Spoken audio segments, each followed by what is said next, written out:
E aí galera, beleza? Bem-vindos a mais um vídeo do canal NX Code. Hoje vamos com a terceira aula do curso de C Básico, que é sobre tipos de dados. Sou Ericles Lima e vou estar ajudando vocês hoje a entender um pouco mais sobre os tipos de dados em C. Ok, no nosso conteúdo a gente vai falar sobre estes tipos de dados: o tipo int, char e float. Esses são os tipos básicos de dados em C, mas o que são tipos de dados e para que servem? Bem, os tipos de dados, eles definem a forma como as informações são interpretadas pelo computador. Ou seja, os dados que a gente tem no mundo real, eles são transformados em tipos específicos de dados quando a gente está trabalhando com computadores, com programas. No caso, um tipo de dado, ele é uma propriedade que a gente define para funções, para variáveis, e elas devem estar definidas no código para a gente saber qual o tipo de retorno da nossa função ou qual o tipo da nossa variável, que são, no caso, nossos dados. Bem, esses quatro tipos, como eu já falei, são os tipos básicos. Além deles, existem outros tipos. Vocês podem consultar na Wikipédia, na referência do C, que eu vou estar deixando o link aqui na descrição, onde aparecem vários tipos. É uma lista com vários tipos de dados mesmo, todos utilizados no C. Então, a partir de agora, a gente vai ver um pouco de situações, em que situações a gente usa cada um desses tipos. E é muito importante você saber disso desde o começo, porque assim você vai saber quando você vai usar qual tipo de dado, beleza? Começando pelo int. O int é o tipo de dado para valores inteiros. O que são valores inteiros? São números positivos ou negativos que não são separados por vírgula. No caso do C, ponto. Uma coisa importante. Nossos números aqui no Brasil, a gente usa vírgula para separar números. Então, lá nos Estados Unidos, eles usam ponto. E como a origem da linguagem é de lá, por isso se convenciona a utilização do ponto. Então, que tipo de dados são valores inteiros? Ou seja, valores que não têm ponto. Idade é um valor, é um tipo de dado inteiro. O número de pessoas de uma fila, você não vai contar 4 pessoas e meia, 20 pessoas e meia, 20,5,7, não. Você só conta 20. Então, esse é um número inteiro.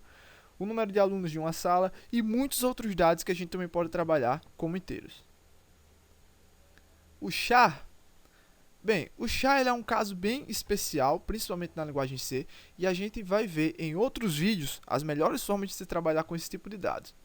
Mas o que a gente precisa saber basicamente é: ele serve para trabalhar com letras, símbolos e textos. No caso das matrizes de caracteres, que também são conhecidas como strings, e a gente vai estar vendo mais à frente também como trabalhar com esse tipo de texto, como trabalhar com string. O tipo char, ele tem uma curiosidade. Você também pode definir o tipo char como um inteiro, porque existe uma tabela chamada de ASCII, American Standard Code for Information Interchange. No caso, a gente está aqui com a tabela, essa tabela que você está visualizando aí no slide. Ela tem vários números e esses números equivalem aos símbolos.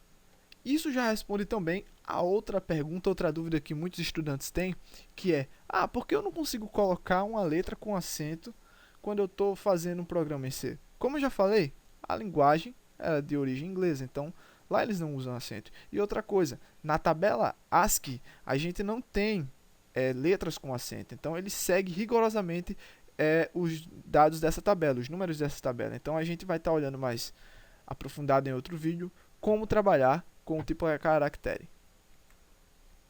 O tipo float, ele é utilizado para números com casas decimais, que são o quê? Números positivos ou negativos que são separados por vírgula.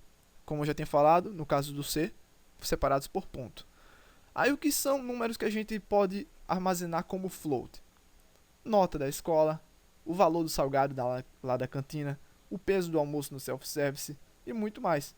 Ou seja, são valores que a gente tem 1,50, por exemplo. A gente tem um valor, vírgula, outro valor.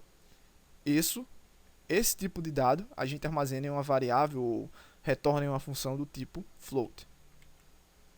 O double, ele é quase a mesma coisa do float.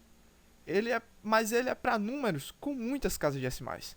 Números positivos ou negativos separados por vírgula igual ao float. Porém, são números com muitas casas decimais. Por exemplo, o peso de uma substância de um medicamento, aquela substância que tem 0,00004 gramas, ou o tamanho de uma partícula, ou a área exata de uma circunferência. Esses são valores com muitas casas decimais e muitos outros valores que também podem entrar nesse tipo double. Bem, agora que a gente já falou dos 4 tipos, vamos olhar aqui essa tabela. A gente tem os nossos 4 tipos básicos e tem o tamanho que eles ocupam na memória RAM do computador quando estão sendo inicializados ou retornando algum dado em uma função no nosso programa em C. O tipo char, ele é o menor. O tipo char, ele ocupa apenas 1 byte, mas não é toda uma expressão que ocupa 1 byte. Cada caractere ocupa 1 byte na memória. O tipo int, ele ocupa 2 ou 4 bytes. O tipo float ocupa 4 bytes. E o tipo double, 8 bytes. Então, o que é que a gente percebe com isso? Lembra que eu falei que o tipo float ele é para números com casas decimais e o tipo double é para números com muitas casas decimais? Nisso que está a diferença deles também, no tamanho da memória. Por que o float ocupa 4 e por que o double ocupa 8? Simples, é uma questão de precisão. Um float ele pode ter até 6 casas decimais. Já um double ele pode ter até 15 casas decimais. Isso melhora na precisão dos números. Por isso que eu dei o exemplo, por exemplo, eu dei lá no slide, o peso de uma substância determinada em um medicamento. Porque a gente precisa daquilo bem preciso. Ficou redundante, mas a gente precisa de uma certa precisão naquele valor para que o negócio dê certo. Por isso a gente usa o tipo double. Então, nosso vídeo hoje foi esse vídeo para explicar esses 4 tipos básicos de dados, que é o que a gente vai trabalhar ao longo do nosso curso de C básico. A partir disso a gente já pode fazer funções, já pode declarar variáveis e prosseguir com vocês, é claro, entendendo em que situação a gente vai usar cada tipo de dado. Então a gente acaba esse vídeo por aqui. Inscreva-se no canal, deixe seu like e até a próxima.